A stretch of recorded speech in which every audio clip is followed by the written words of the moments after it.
आपका side number चल रहा था कौन सा 822 ये, और 21 के गया था क्वेश्चन तुमने कर लिए थे और घर में होमवर्क मिला था, ठीक है ना।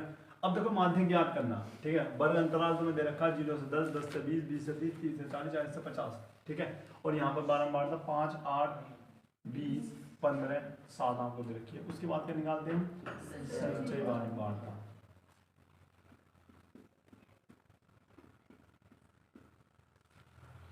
कैसे निकालते हैं संचय बारंबार था। अब यहाँ पर देखो, अब मुझे ये बता दो कहाँ मैं बोलूँ कि भैया संचय बारंबार था कैसे निकलती, बताओ।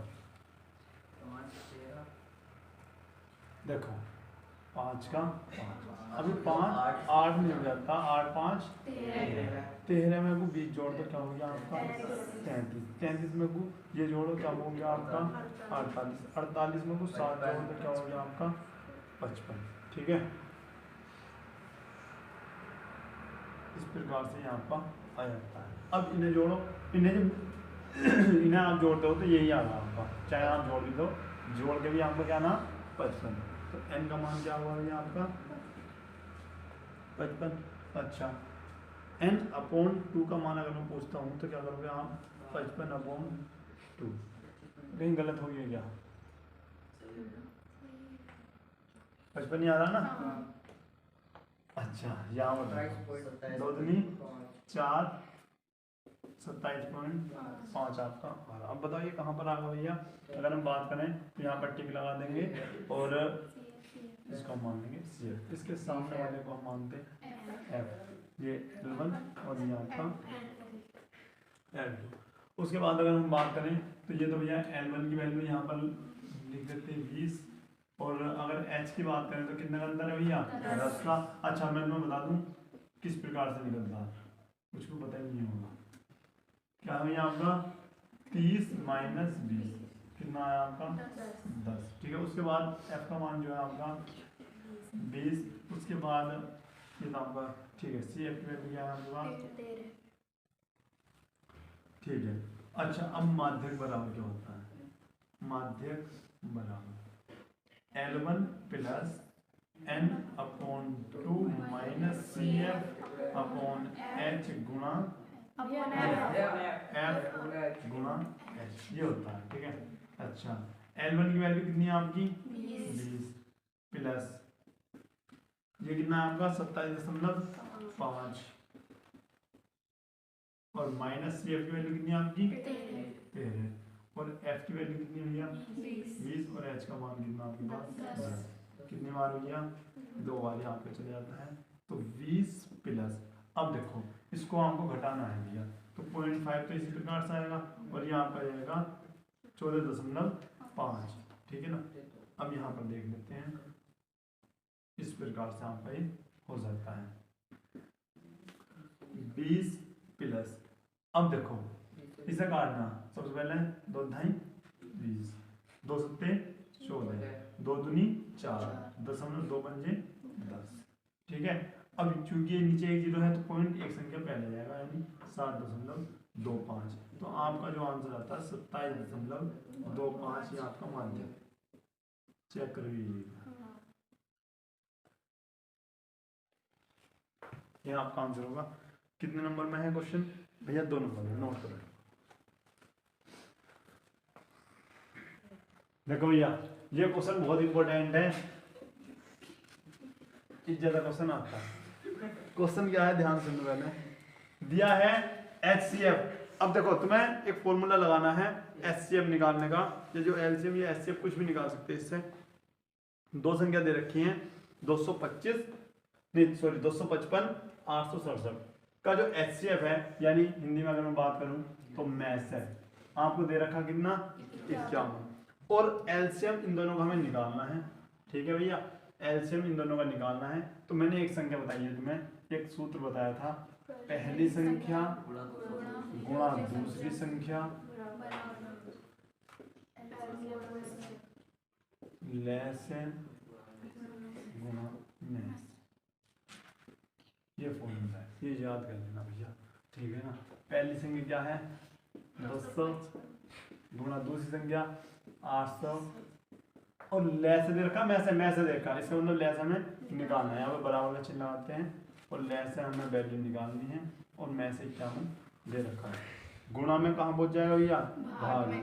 तो 255 गुणा 867 ले से और 51 भैया आपका कहाँ पर? नीचे।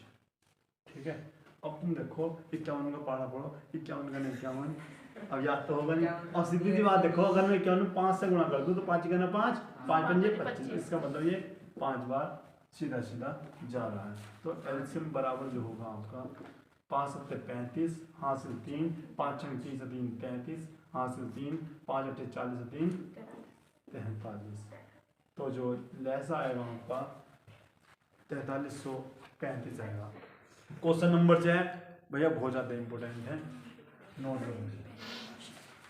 देखो क्वेश्चन क्या है कि अंडर रूट 2 एक अपरिमेय संख्या है या फिर अंडर रूट 2 एक परिमेय संख्या नहीं है, कुछ भी आ सकता। अंडर रूट 2 एक अपरिमेय संख्या है। अब भैया ये नहीं हुआ ना हो पाएगा। चलो तो गोलू पहली लाइन से कहाँ से स्टार्ट करते? गोलू से नोट क्यों करते हैं भैया? पहले इसके बारे में विचार तो कर लो, क्या कहना है। ये सिद्ध करने का क्वेश्चन अंडर रूट 2 एक अपरिमेय संख्या कैसे सिद्ध करेंगे? पहली लाइन बोल दो जल्दी, बताओ भाई। चलो कोई बात नहीं। माना अंडर रूट 2 एक परिमेय संख्या है। उल्टा मानते हैं, ठीक है ना, परिमेय संख्या है। तुमसे कहो कि वो काम नहीं करना तो तुम भी पहले वही काम करोगे, ठीक है ना? क्या वही करना, क्या आज रात फोन नहीं चलाना, फोन चलाना, ठीक है ना? यही है।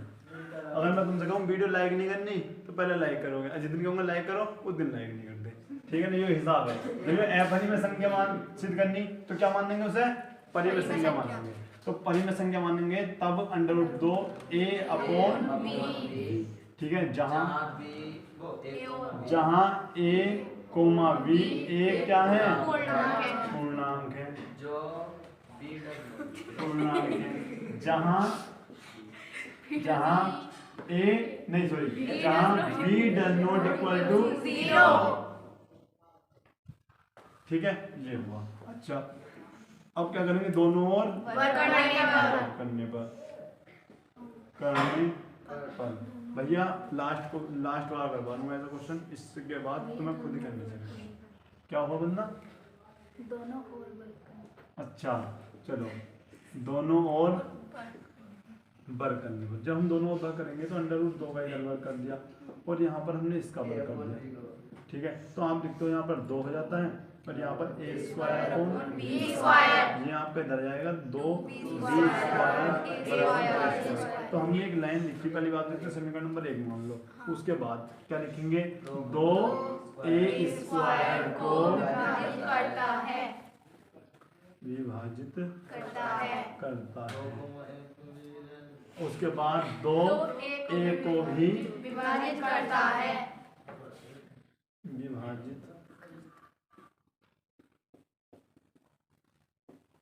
करता है, ठीक है। उसके बाद अब एक चीज और मानते हैं हम, a बराबर क्या मान लेंगे? 2c मान दिया और a का मान समीकरण नंबर 1 में रख लेंगे। समीकरण नंबर 1 में रखने पर जब आप 1 में रखते हो तो 2b स्क्वायर बराबर 2c का वर्ग बोल रहे स्क्वायर बोल लो। अच्छा 2b स्क्वायर, अच्छा 2 का वर्ग क्या होगा भैया? 4c square. अब देखो 2 ये नीचे पहुंच जाएगा ना। अच्छा 2 दूनी 4 तो b स्क्वायर बराबर 2c स्क्वायर, ठीक है। अब यहाँ पर क्या लिखेंगे? b स्क्वायर क्या हो गया? अच्छा 2c स्क्वायर बराबर b स्क्वायर। अब क्या लिखते हैं हम? अब यहाँ पर लिखेंगे 2b स्क्वायर को विभाजित करता है,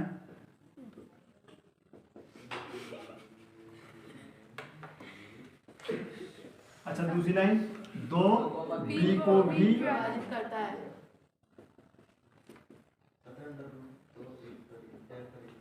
अब भैया अतः अंडर रूट 2 एक अपरिमेय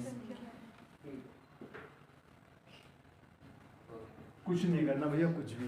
एक बार इसे अपने दिमाग में बसा लो, करना क्या है। पहली बात, जो उसने सिद्ध करने को बोल रहा है उसे उल्टा मान लो, परिमेय संख्या। और परिमेय संख्या कौन सी होती है? जो a/b के रूप में हो। ये हमने कर दिया, दोनों को बर कर दिया। बर करने के बाद ऐसी सिचुएशन बना ली भाई, 2a² को भी याद करता है, b² को भी, मतलब a² को भी और a को, दोनों को याद करता है। उसके बाद एक हमने मान लिया कि 2c, अगर यहाँ पर 2 है तो 2c मान लो, वरना 3 होगा 3c, 4 तो होगा नहीं, 5 होगा तो 5c, और फिर से ऐसे कर दो तो यही कंडीशन है जाएगी। तो जैसे यहाँ पर लिखा वैसे वहाँ पर लिखना, इजी है ना। नोट। अब यहाँ पर देखिए भैया, 22 का क्या क्या है। वर्ग अंतराल आपको दे रखा है, बारंबारता भी दे रखी है, बहुलक आपको याद करना है। यहाँ पर देखिए अंतराल देख लो, और यहाँ पर एक बार ये देखो। अच्छा मुझे ये बताओ भैया, बहुलक निकालने के लिए सबसे पहले क्या करते हैं? गोलू सूत्र लगाते हैं, बस छोड़ो, सही बात करूँगा। अच्छा भैया, इसमें देखते हैं सबसे बड़ी बारंबारता किसकी है, और जिसकी है वहाँ पर क्या लिख दोगे? इससे ऊपर वाला, इसके बाद और F1 के सामने ये हो जाएगा, ठीक है ना। और एक मुझे फॉर्मूला बता दो भैया, बहुलक बना। उससे पहले जो यूज होने हैं, L1 की वैल्यू क्या है आपके पास? 30। अच्छा H का मान कैसे निकालते हैं आप, बताना। L2 माइनस L1 से। L2 की वैल्यू क्या है? 40, इधर क्या है? 30, क्या आया? 10। अच्छा F0 की वैल्यू क्या है भैया? 15। F1 की कितनी है? 23, और F2 की कितनी है? 4। अब मुझे बता दो बहुलक का क्या फॉर्मूला है। हम बोलेंगे L plus F minus F0। हाँ बेटे यहाँ सही कर रहे हो, यहाँ पे देख लो 2F1 minus F0 minus F2। बेटे यहाँ पर गलत हो गया, F1 और यहाँ पर F1 0 और 2, ठीक है। अब तो सही है, गुणा H, ठीक है। ये फॉर्मूला है ना। अच्छा L1 की वैल्यू क्या है?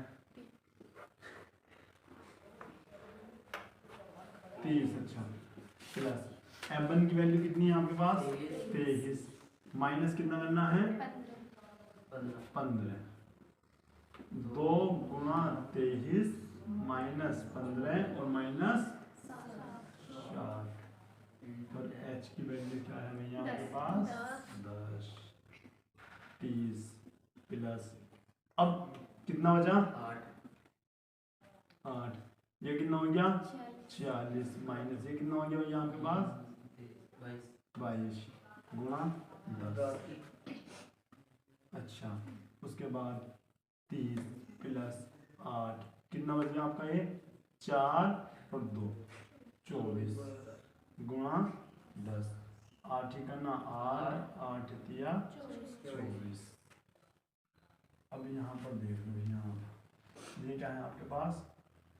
30 प्लस ये है आपका 10 बटे 3, 30 प्लस 3 क्या 9, और 3 देनो ये आपका आता रहेगा।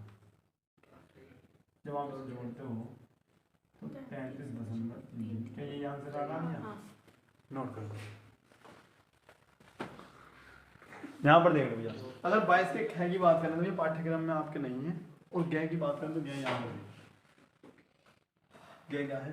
समकोण त्रिभुज ABC में कोण B समकोण है और VD AC पर लंब है। तो सिद्ध आपको करना है, यहाँ पर देखो सिद्ध क्या करना है? सिद्ध करना है। और याद रखना, कुछ करो या ना करो भैया, त्रिभुज की आज से वीडियो देखना स्टार्ट कर दो, क्योंकि त्रिभुज बहुत ज़्यादा इंपॉर्टेंट है और बहुत कम समझने वाला, जो तुम्हें समझ में कम आया होगा वो भी त्रिभुज है। त्रिभुज और वृत्त अच्छे समझ लेना, ठीक है ना। इंपॉर्टेंट बहुत है, 4 नंबर में क्वेश्चन आया ये। देखो सीधा आपको करना है AB का वर्ग AC इंटू AD, ये आपको सिद्ध करना है। अच्छा अब सुनो, एक समकोण त्रिभुज है, समकोण त्रिभुज आपको अच्छे से बनाना आता है, ये हमने बना दिया समकोण त्रिभुज। अब देखो कहने बात क्या है, B समकोण है, B मतलब आपका ये होगा समकोण, ठीक है ना। समकोण कितने का एंगल होता है भैया? 90 डिग्री का। अच्छा BD AC पर लंब है, यहाँ पर हमने AC कह दिया और वी डी आपका ये हो गया इस प्रकार से। वी डी क्या हो गया, ए सी पर इस टाइम पर लंब हो गया। जब ये भी और लंब वाला क्या होता है 90 का होता, तो ये भी आपका क्या हो गया 90, और ये भी 90।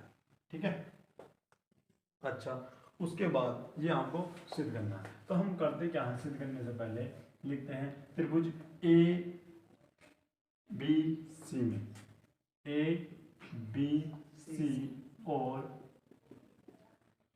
A B D D. ठीक है, अब मैं इन्हें 1 मिनट को थोड़ा अलग अलग करके लिख दूँ यहाँ पे, जिससे तुम अच्छे से समझेंगे।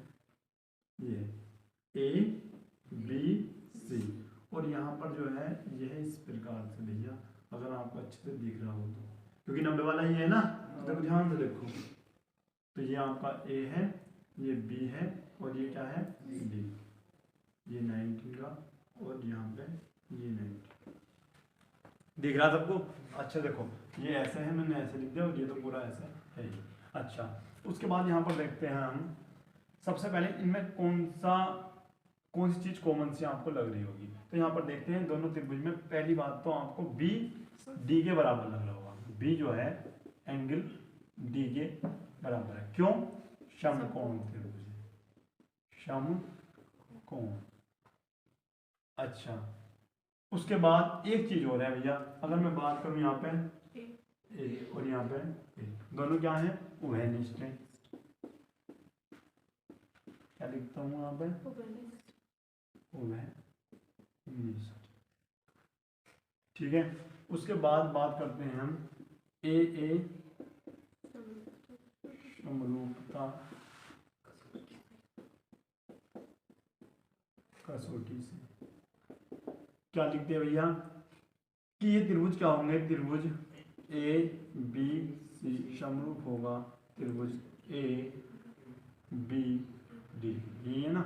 ठीक, ये समरूप होगा, लेकिन हमें तो सिर्फ वो करना है ना, तो उसके हिसाब से क्या लेंगे, इसका मतलब इसका लंब इस वाले त्रिभुज का लंब और इस वाले त्रिभुज का लंब अनुपात में, यानी इसका लंब क्या है आपका ए बी और उसका लंब बताना ए डी, और इसका कर्ण क्या है भैया ए सी और इसका कर्ण ए बी। ऐसे तो लिखते हैं भैया, इस त्रिभुज का लंब बटे उस त्रिभुज का लंब, उस त्रिभुज का कर्ण बटे उस त्रिभुज का, इस त्रिभुज का कर्ण बटे इस त्रिभुज का कर्ण। ठीक है, अच्छा ये ए बटे में इधर क्या में जाएगा भैया आपके गुणा में, वर्ग हो गया, और ये आपका है ए सी गुणा या फिर इंटू लगा दो ए डी। बताओ ये सिद्ध करना था क्या? 4 नंबर थे फ्री के, नहीं थे कोई 4 नंबर की है, ये मात्र 1 नंबर का सिस्टम था। नोट करो, मात्र 1 नंबर की 4 नंबर में ये त्रिभुज की वजह से। ध्यान से सुनिए क्वेश्चन भैया, पता नहीं क्या सोच के पेपर बनाया था वो, 4 नंबर में बहुत ही हल्के क्वेश्चन, मतलब छोटे छोटे क्वेश्चन। देखो ये क्वेश्चन भी बहुत हल्का है कि पुनीता की 2 वर्ष पूर्व की आयु तथा अब से 4 वर्ष बाद की आयु का गुणनफल उसकी वर्तमान आयु के दुगने से 1 वर्ष अधिक है। आधे यहीं पर घूम जाएंगे, ये सिस्टम क्या था क्वेश्चन, ठीक है ना। उसके बाद इसकी वर्तमान आयु याद करनी है। मैंने क्या बताया था, इन क्वेश्चनों में जो वर्तमान आयु पूछी है उसे मानते। तो सबसे पहले लिखते हैं माना पुनीता है ना, पुनीता की वर्तमान आयु x मान। ठीक है, अब जब वर्तमान आयु x वर्ष है तो ये बताओ कि 2 वर्ष पहले की आयु क्या है, 2 वर्ष पूर्व। अच्छा 2 वर्ष पुनीता की 2 वर्ष पूर्व की आयु। अब मुझे एक बात बताओ, अगर तुम्हारी वर्तमान आयु यानी जिसमें तुम हो इसकी तुम्हारी 24 वर्ष है, तो 2 साल पहले गोलू आपकी आयु कितनी हो रही होगी? 22 साल। क्या था पता चलेगा भैया? घटा बहुत क्या क्वेश्चन था। एक बात फिर सुन लो, अगर तुम्हारी वर्तमान आयु 26 है, सामने जाओ, अगर तुम्हारी वर्तमान आयु 26 है तो 2 वर्ष पहले तुम्हारी आयु कितनी रही होगी? बोर्ड एग्जाम में ये वो सबसे बड़ी क्वेश्चन था भैया। सीधे सी बात है, पूर्व की बात हो रही है, पहले की बात हो रही है, तो 2 साल घटा दो ना, नहीं बात समझ। और अगर मैं बुझूं वर्तमान में तुम्हारी 24 वर्ष आयु है, तो 2 साल बाद तुम्हारी आयु कितनी होगी? 26। तो हमने 2 यहाँ पे ऐड कर दिया। कहने का मतलब ये है, बाद वाले में हम जोड़ रहे हैं और पहले वाले में इसको हम पश्चात भी बोलते हैं, ध्यान सुन लो भैया, और इसे हम पूर्व भी बोलते हैं। अब जिसे ये पता नहीं चल रहा क्या ही वो क्वेश्चन करेगा। जो x है तो अब क्या लिखते हैं, x माइनस 2 वर्ष। अच्छा, अब उसने क्या कहा है, अब से 4 साल बाद की आयु, तो यहाँ हमने पुनीता की 4 वर्ष बाद की आयु क्या लिखा भैया, x प्लस 4 वर्ष। ठीक है, उसके बाद फिर सुन लो, वर्तमान आयु की दुगने से 1 अधिक।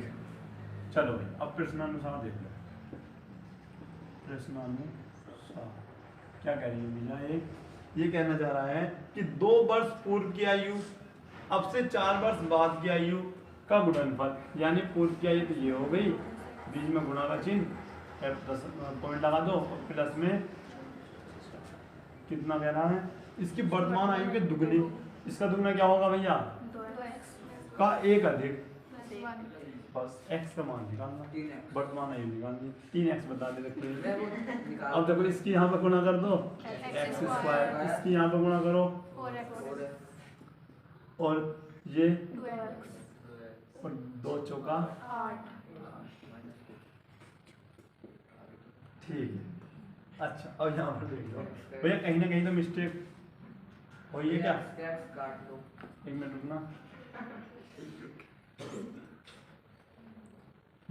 चलो अब देखो x स्क्वायर, ये कितना बच गया आपका, 2x माइनस के 8 बराबर 2x प्लस के 1, 2x से 2x आपको कट जाता है, तो x स्क्वायर माइनस के 8 बराबर 1, x स्क्वायर 9 इधर जाकर जुड़ जाएगा, 9 आ जाएगा।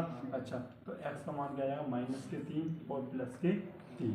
तुम्हें पता चल रहा है कैसा आया भैया, माइनस में तो वर्ष हो नहीं, मतलब उम्र उसकी हो नहीं सकती या जो भी आयु है, तो यहाँ पर 1 मिनट, अगर ऐसे बात में समझ में नहीं आ रही तो आप ऐसे भी इससे लिख सकते हो, ऐसे। अब लिखेंगे क्या, x का मान आपका 1 तो आ गया माइनस, ठीक है, यहाँ छोड़ने पर, तो x बराबर क्या होगा, 3 वर्ष, 3 वर्ष। आंसर चेक करो। तो पुनीता की जो वर्तमान आयु है वो 3 वर्ष, अभी छोटी सी लड़की है, ठीक है, नाम से आपको बढ़िया लगेगी, कोई दिक्कत नहीं, नोट करो। यहाँ पर देखो जो ये क्वेश्चन है भैया, इसमें क्या है, 1/x माइनस 1/x माइनस 2 बराबर 3 और x डज नॉट इक्वल 0 और 2, यानी x के मान ना ही तो 0 आ सकता है और ना ही 2 आ सकता है, ठीक है। अच्छा कैसे करते हैं, ये इधर ये यानी x माइनस के 2 और ये माइनस, ये आप रहेगा x और ये x माइनस 2 और 3, ठीक है। अब यहाँ पर देखो क्या करा हमने, ये आपका इस प्रकार से माइनस हो जाता है, और जब हमने अंदर गुणा करी होगी तो x स्क्वायर माइनस के 2x बराबर 3। अच्छा ये आपका इससे कट जाता है तो माइनस के 2 और x स्क्वायर माइनस के 2x बराबर के 3, और ये आपका हो जाता है इधर, तो माइनस के 2 बराबर 3x स्क्वायर माइनस के 6x, ठीक है।